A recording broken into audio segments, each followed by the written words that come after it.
So Real Madrid 3, Manchester City 3, and they've got to do it all again at the Etihad. And then post-match, Guardiola was interesting, talking about all about levels and, of course, where the match actually was played. It's Bernabeu, my friend. You are from England, you don't know what does it mean playing Bernabeu. And in Champions League, take the result. And the way we played especially, the way we played. First half, players like have the composure to so safe with the ball, to don't lose the balls. We lost more than usual against Madrid. It's so difficult because they have not just legs, they have the quality to make this transition effectively. But in the second half, we play with incredible personality. We try to, to score the goals. We did it. I cannot say more. Score 3 goals in Bernabeu is really, really good. I mean, Danny is right. I mean, we're used to seeing Manchester City absolutely control a football match. This was a game last night that was out of control. Well, you're talking about, for me, the 2 best teams in Europe coming together too soon. The quality on show, incredible. So much creativity, pace, confidence. You can't dominate a team that has that much quality in it both ways. I actually thought when City got the first goal, I thought, whoa, this could be. I mean, they got a bit of luck with the deflection to get back in at Madrid, but after that, it was just incredible to watch. Just waiting what was going to happen next. So, I mean, when you actually look at it, to go and get a 3-3 there, without Walker, without De Bruyne, he was ill, wasn't he, before the game? I know he was on the bench, but he was sick. Yeah, huge. Yeah, huge result that. You've got to fancy now massive City at home. Fancy them massively. Absolutely. You know a player when you see one, Danny. Bellingham, is he an utter phenomenon at this young age yet? I mean, he's everywhere on the field of play. He's just a wonderful footballer. He's given a gift in terms of his technical abilities, seeing pictures, but he's just a brilliant athlete to match. Normally you're one or the other, and he's both. Yeah. He can play anywhere. He looks comfortable at that level. For a lad of his age to be as comfortably as at that level is very unusual.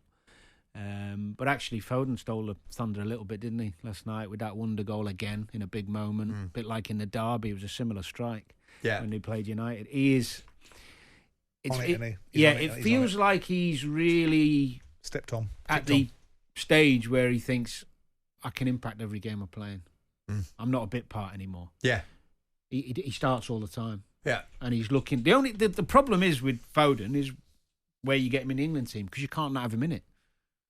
And that's the headache for Southgate at the moment. Yeah. But we'll wait and see what he does with that. The thing about Bellingham, Simon, just before I forget it, I watched him last night. He's only he's 20 in June. He's 21 in June. He's 20 at the moment. But, he picks his moment just to get the crowd going. This is the Bernabeu. This is the Real Madrid faithful. Yeah. He's like, come on, you lot, get behind us. He's 20. Yeah, no, he's settled in, and you've got to give him lots and lots of credit for it. Yeah. Madrid aren't the side that they were before, and I would dispute that they are the second best side in Europe. I think the German team at the top of the German league, and I've been criticised for his pronunciation. So can someone tell me, is it Kusen or Kausen? I just let you go yesterday when it was Leverkusen. Leverkusen. And then it's Bayer Leverkusen. Leverkusen. Yeah, I keep saying it wrong. No, if Madrid played Leverkusen 10 times, they'd beat them 7. Yeah, maybe. I mean, this is a side that's running away with the Bundesliga, and this is a side, Madrid, that have only just got themselves into a position where they can win. Because up until about 6 weeks ago, an unrecognised side in Spanish side was sitting top of the league. But do you not think it's a pick 'em, the second leg? I think Real Madrid not more than capable of going to the Etihad and winning.